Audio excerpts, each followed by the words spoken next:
सटीक रणनीति की अगर मैं बात करूं तो यदि मैथ्स आपका वीक है, बेटा सटीक रणनीति और सुन लीजिए, अब ये मेरे विचार हैं आप लोगों के लिए। बहुत सारे बच्चे कहते हैं सर मेरा मैथ्स वीक है। पहली बात तो हम इतना मन से पढ़ा रहे हैं, आपका मैथ्स अब तक वीक क्यों रहा? इतने अच्छे अच्छे आपको हम पसंद नहीं, हमारी शकल पसंद नहीं है, तो यूट्यूब पर और बहुत अच्छे अच्छे मलूक मलूक शहजादे टीचर हैं, आप उनसे क्लास ले लो, है ना बच्चों। तो कुल मिलाकर के बच्चों आपसे बस मैं ये कहना चाहता हूं, अगर आपको मैथ सीखना है ना, तो बहुत सारा बच्चा ऐसे कह देगा, पता है बच्चा क्यों कंफ्यूज होता है? वो होता है कि यार मैं तो आर.एस. अग्रवाल से पढ़ रहा हूँ, दूसरा आगे अरे आजकल आर.एस. अग्रवाल से थोड़ी ना कोई भी सवाल आता है, वो तो बहुत पुरानी बात होगी, आजकल तो अपडेटेड क्वेश्चन आते हैं, उसका दिमाग खराब।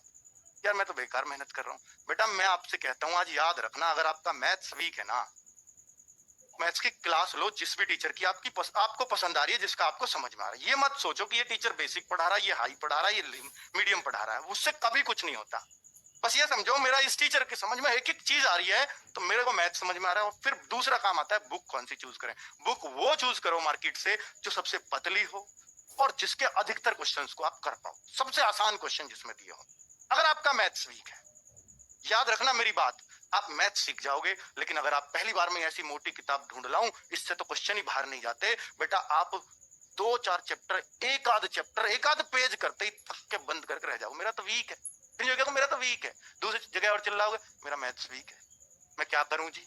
करने का तरीका बताया था, आप बच्चों के चक्कर में आ गए। बच्चों को पता होता तो वो लगने के होते, वो यहाँ कमेंट थोड़ी कर रहे होते, खुद बताओ।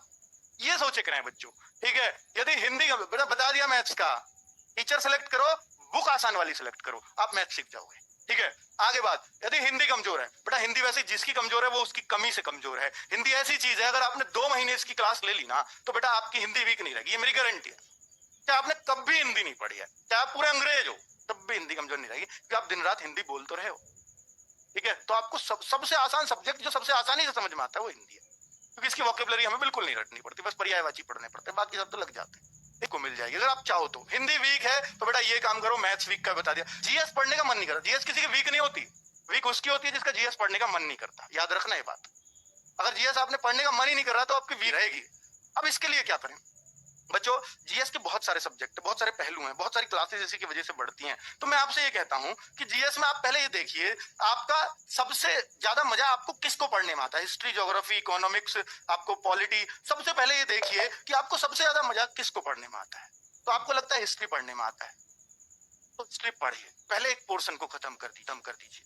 फिर उसके साथ देखिए, जब भी आप किसी टीचर की क्लास से पढ़ रहे हैं तो आपको साथ में बुक रखनी चाहिए, और उसमें देखो टीचर ने क्या क्या इसमें से पढ़ा है, और चाहे उन्हीं लाइनों को अंडरलाइन कर लो उसमें से, ये मुझे पता चल गई, ये पता चल गई। जो नहीं पता चले उनको छोड़ दो, आपके टीचर ने नहीं पढ़ाई वो नहीं रहेंगे, छोड़ दो, कोई दिक्कत नहीं, नजर पड़ जाती है तुम्हारी, ठीक है। तो उस तरह से एक एक सब्जेक्ट के पीछे पढ़ना पड़ता है बच्चों, थोड़ा थोड़ा पढ़ जाओ बस। और मैं कहता हूं बच्चों, अगर आपको टीचर से भी नहीं पढ़ना, आपको बहुत शॉर्ट में पढ़ना है, तो हमारी येलो बुक आती है जीके की, अगर किसी ने पढ़ी हो तो बेटा आपको भी पता है कि एग्जाम में जितना किसी भी बुक से मिलता है उसका इतनी पतली बुक से मिल जाता है, और पतली बुक तो पढ़ी जा सकती है, कोई बड़ी बात नहीं, ठीक है। तो बेटा हिस्ट्री, ज्योग्राफी, इकोनॉमिक्स, पॉलिटी, सबको एक एक करके कवर कर, एक साथ कवर नहीं होती है ये। 1 से 1.5 घंटा, बहुत ज्यादा करो तो 1 से 2 घंटे आप जीएस के लिए दोगे ना दिन में निकाल के, लेकिन रेगुलर बेसिस पे एकांत में सेल्फ स्टडी में, तो आपका जीएस मजबूत हो जाएगा 2 घंटे पढ़ने से, ठीक है। चलिए, लेकिन वो रेगुलर बेसिस पे, ऐसा नहीं आज पढ़ लिया यार कल मन नहीं कर रहा जीएस पढ़ने, तो नहीं होगा, ठीक है, बिल्कुल नहीं होगा। और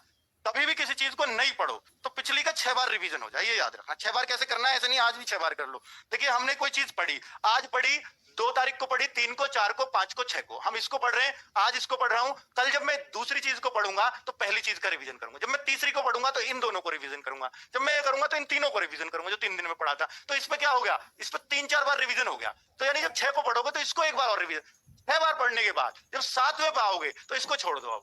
अब जो 2 तारीख को पढ़ा था, 3 को, 4 को, 5 को, 6 को, 7 को पढ़ो।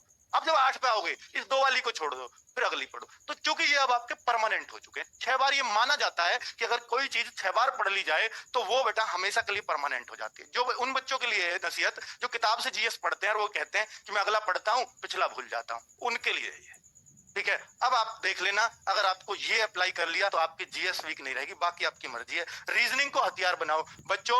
रीजनिंग अगर किसी की वीक है तो ये सिर्फ और सिर्फ आपकी कमजोरी है। रीजनिंग हर उस बच्चे का जो यूपी पुलिस का एग्जाम देगा उसका हथियार होना ही चाहिए। अगर वो नहीं है ना बच्चों, तो वो सिर्फ आपके सिलेक्शन में बाधा पैदा करेगा, कभी सहायक नहीं हो सकता। इसको तो कभी वीक छोड़ना ही मत। अगर छूट रही है तो वो सिर्फ आपकी गलती से। अगर आपको लगता है कि मुझे रीजनिंग मुश्किल लग रही है तो उन चैप्टर को आइडेंटिफाई कर लो। मान लो आपको सीटिंग अरेंजमेंट लग रहा है मुश्किल, तो लिख लो सीटिंग अरेंजमेंट मुश्किल है। अगर आपको लगता है सिलोग्स मुश्किल लग रहा है, सिलोगिज्म, कथन, निष्कर्ष वगैरह जो है वो मुश्किल लगते हैं, तो उन चैप्टर को नोट कर लो, उनको मत पढ़ो, अभी बाद में देख लेंगे। बाकी को तो पढ़ो। जो आपको वीक लग रहा है उसको छोड़ दो, उसको तसल्ली से पढ़ूंगा किसी टीचर से, बाकी का अच्छे से पढ़ो। और मॉक टेस्ट में अपनी गलतियों से सीखो कि जब मुझ पे ये अच्छे से आता था रीजनिंग का ये क्वेश्चन, तो मेरा गलत क्यों हुआ, आगे कभी गलत नहीं करूंगा, ये प्रण लो, तो बेटा आपका सिलेक्शन होगा। आज मैंने इतनी लंबी बातें की, मैं कभी नहीं करता कि आपके सिलेक्शन रूपी बातें थी, तो बच्चों मुझे करनी पड़ी। और मुझे उम्मीद है कि इस वीडियो से आपको बहुत मोटिवेशन अंदर से आएगा और आप बहुत सटीक अपना एनालिसिस कर पाओगे और बहुत कुछ आप अपनी पढ़ाई में सुधार कर।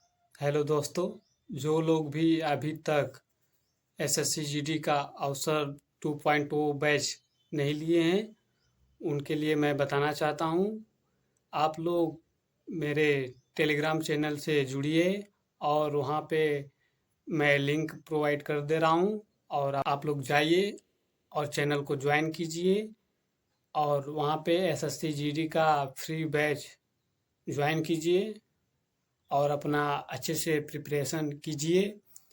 और भी किसी को भी कोई भी बैच चाहिए टेलीग्राम पे फ्री